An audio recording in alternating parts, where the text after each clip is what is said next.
pessoal do Facilitando a Medicina, tudo bom com vocês? Eu sou Cleverson Delvecq e a gente vai para mais uma aula referente à hematologia, essa playlist que estamos fazendo só sobre o estudo do sangue. Então, se eu te ajudar de alguma forma, você quiser receber mais conteúdos, mais videoaulas e participar aqui da nossa comunidade no YouTube, se inscreve no canal, galera, esse botãozinho vermelhinho que fica embaixo do vídeo. Deixe seu joinha e vamos ao que interessa. Galera, hoje, como você já deve ter visto no título, nós vamos falar sobre os componentes do sangue, ou as células sanguíneas. Mas antes, vamos ver algumas características sobre esse sangue, a sua composição. Então, esse sangue, galera, ele vai estar sempre percorrendo, na sua naturalidade, um componente ou um sistema fechado, que seria o sistema circulatório. Agora, ele vai percorrer por esse sistema circulatório dentro de artérias, de veias, capilares, e a sua principal direção vai ser unidirecional, ou seja, sempre seguindo o mesmo caminho. E ele possui uma bomba que você já deve ter ouvido falar, que é o coração. Então, lembre-se, no normal ele está dentro de um compartimento fechado. Claro, se ocorrer uma lesão de um vaso, vai extravasar esse sangue. Mas o normal é dentro dos vasos sanguíneos. Tem a bomba, que é o coração, e sempre na mesma direção ele irá seguir. Agora, a gente tem que destacar as suas funções. Uma das funções é levar nutrientes. Tem função de transporte, ou seja, aqueles nutrientes que a gente se alimentou, foi absorvido no nosso intestino, vai ser transportado pelo sangue para os diversos tecidos e diversas células do nosso corpo. Lembrando também que ele tem uma função primordial, galera, no transporte também de metabólitos de excreção. Ou seja, aquilo que a célula já não vai utilizar vai ser transportado pelo nosso sangue para depois ser eliminado. Outra função seria o transporte de gases, como o oxigênio, o CO2, o oxigênio que também, da hematose ali nos nossos pulmões, vai ser levado para as células e ali a célula realizar o seu metabolismo. Outra função, ele vai estar, de certa forma, levando células de defesa, como os leucócitos, que a gente vai falar mais à frente, e também possui as plaquetas, que tem a função de reparo dos vasos quando ocorrer alguma lesão, algum sangramento, beleza?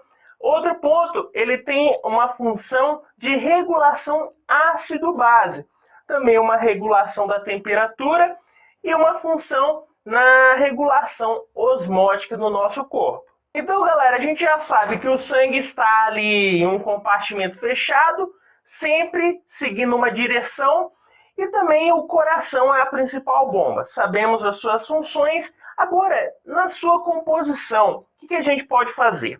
Olha na imagem. Galera, quando a gente vai fazer um exame num paciente, por exemplo, a gente tira o sangue dele, se a gente colocar ali num tubo de ensaio, a gente centrifugar esse sangue ou deixar ele decantar, a gente vai ver exatamente dessa forma.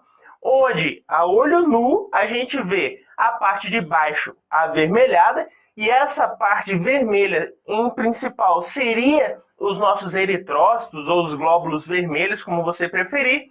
Mais acima, nós veríamos os leucócitos, ter ele um tom mais esbranquiçado, beleza? Mais acima ficaria as plaquetas, claro que a gente não vai enxergar, porque são fragmentos muito pequenos, mas lembre-se que está um pouco acima dos leucócitos. E essa montanha acima aí seria as plaquetas. Ou melhor, as plaquetas não, o plasma. O plasma que tem um tom assim meio amarelado para transparente, se assim a gente pode dizer, que nada mais seria do que a parte líquida do nosso sangue. Beleza? Então lembre-se, a gente tem essa parte avermelhada, hemácias. Essa parte branca seriam os linfócitos, nossas células de defesa, os leucócitos. A gente vai falar mais à frente. E ainda nós temos o plasma. Esse plasma que seria a parte líquida do sangue. E já que a gente falou do plasma, o que a gente pode falar? A gente já sabe que é a parte líquida, que é uma grande quantidade, olha só aí, né? Agora, ele é só líquido? É só água que tem ali? Não, galera, a gente tem muitas proteínas, como a albumina, importante proteína que vai atuar em transporte de algumas substâncias por esse sangue. Também lipoproteínas, também proteínas relacionadas à coagulação, como protrombina, fibrinogênio, enfim, tem várias proteínas ali. Mas é só proteína que tem? Não. Nós temos sais inorgânicos, os sais que vão ser utilizados no nosso corpo, mas também substâncias orgânicas, como vitaminas e também a glicose, que é a nossa principal fonte energética para o nosso corpo. Então, galera, a gente já viu várias características desse sangue e já vimos qual é a sua composição. Agora vamos falar das células que compõem esse sangue, que é o principal foco aqui. Começando com a hemácia, os nossos glóbulos vermelhos. Galera, o que a gente tem que saber sobre a hemácia? Primeiro, ela é uma célula que será anucleada, portanto, ela não tem núcleo. Ela tem um formato meio diferente, como a gente vê nessa imagem. Ela é meio puxada para dentro, se assim a gente pode dizer, que a gente chama isso de bicôncavo. E isso é importantíssimo para essa célula, que possui só 7,5 micrômetros, como a gente vê aqui, que essa importância de ela ser pequena e bicôncava e anucleada é exatamente essa flexibilidade que ela vai ter. Porque essa flexibilidade é importante, principalmente quando ela passar por capilares muito pequenos, onde ela consegue certa deformidade para passar por esses locais muito estreitos. Então lembre-se, ela é sem núcleo e é bicôncava, que facilita essa flexibilidade dessa célula. Outro ponto, ela possui a hemoglobina dentro dela.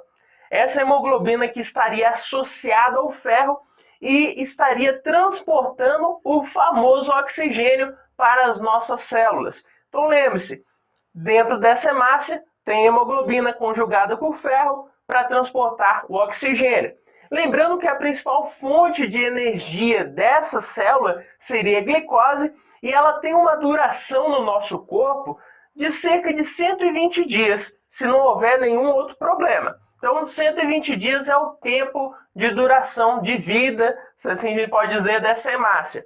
E ela vai ser destruída lá no baço, quando os macrófagos, quando ela estiver velhinha ou já com algum problema, já desgastada, ela passa pelo baço.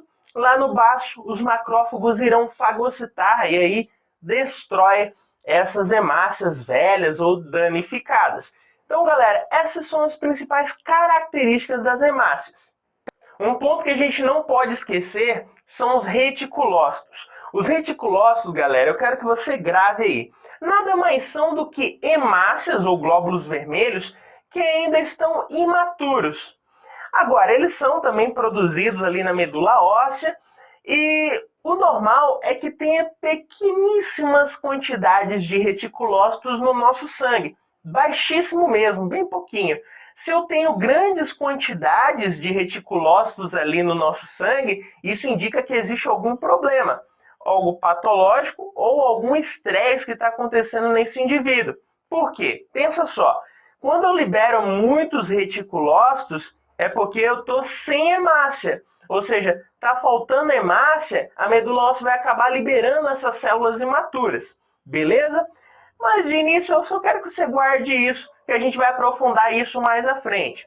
Agora, outro ponto é que a gente acaba diferenciando uma hemácia normal de um reticulócito, é que ela não tem esse formato ali completamente bicôncavo e possui ribossomos dentro dele. Como a gente vê nessa imagem, vários pontinhos ali que caracterizam a presença desse ribossomo.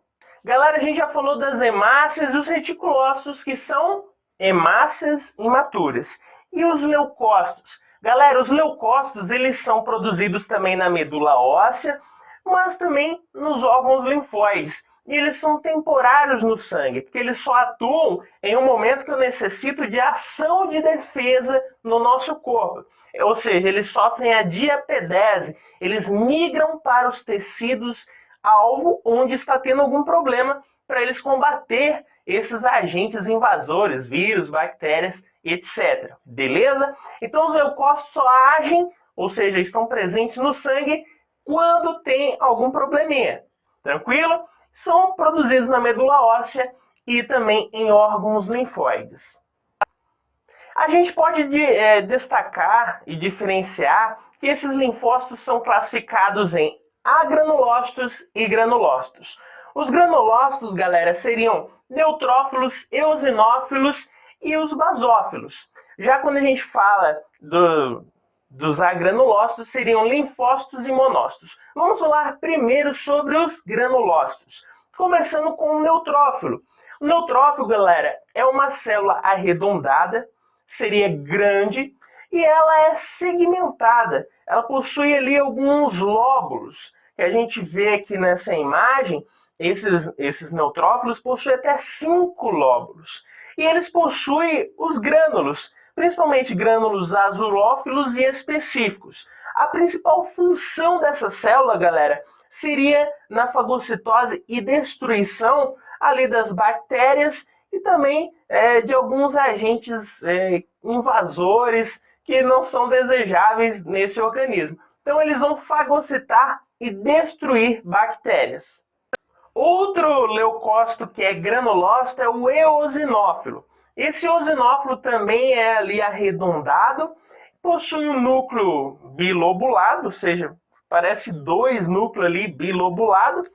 Ele também tem, além desse aspecto bilobulado, a gente tem que lembrar que ele possui grânulos acidófilos. Agora, qual a função desse eosinófilo? O eosinófilo tem uma função, galera, principalmente contra parasitas, como os eumintos, além de antivirais, e além desses antivirais, ele vai atuar em reações que têm ali uma ação alérgica, uma reação alérgica.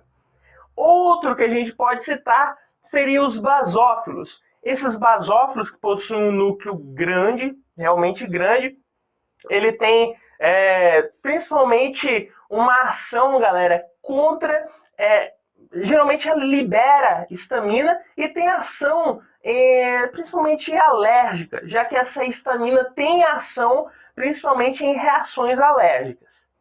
Lembrando também, galera, que outra característica desse basófilo é que ele possui grânulos metacromáticos, além desse núcleo que a gente falou que ele é ali meio ovoide.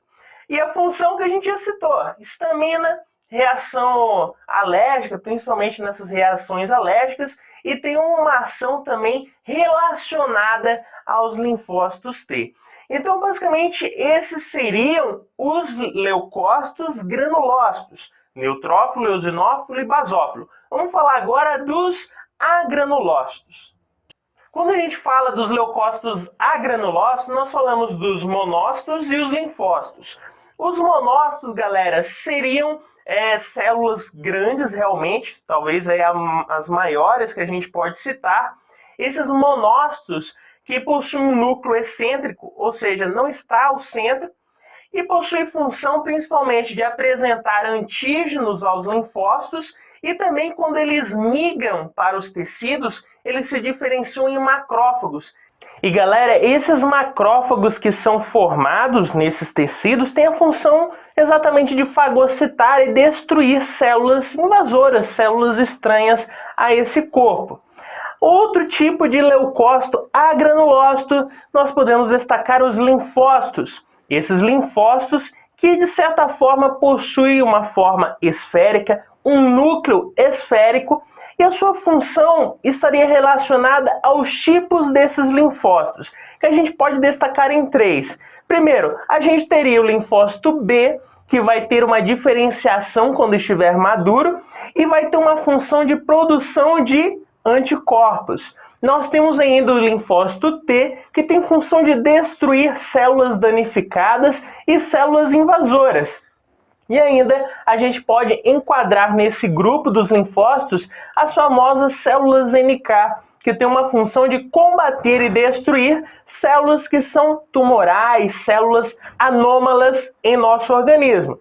Então, galera, a gente falou das hemácias, dos inúmeros leucócitos e agora as plaquetas. As plaquetas, galera, que têm uma função primordial no nosso corpo. Mas primeiro a gente tem que saber que ela é anucleada, ou seja, ela não tem núcleo ela é derivada do megacariócito e ela vai ser pequenos fragmentos. Plaquetas não são praticamente células, elas são fragmentos de células. Esses megacariócitos vão liberando fragmentos que seriam essas plaquetas. E a sua função, galera, primordial é na coagulação, estancar qualquer sangramento. Também tem uma função de reparo vascular. Quando existir uma lesão do vaso, eles estarão lá participando para recuperar essa lesão. Então, galera, com isso fizemos mais um resuminho. Se eu te ajudei de alguma forma, se inscreve no canal, deixa seu joinha e vamos continuar os nossos estudos referente ao estudo do sangue. Valeu?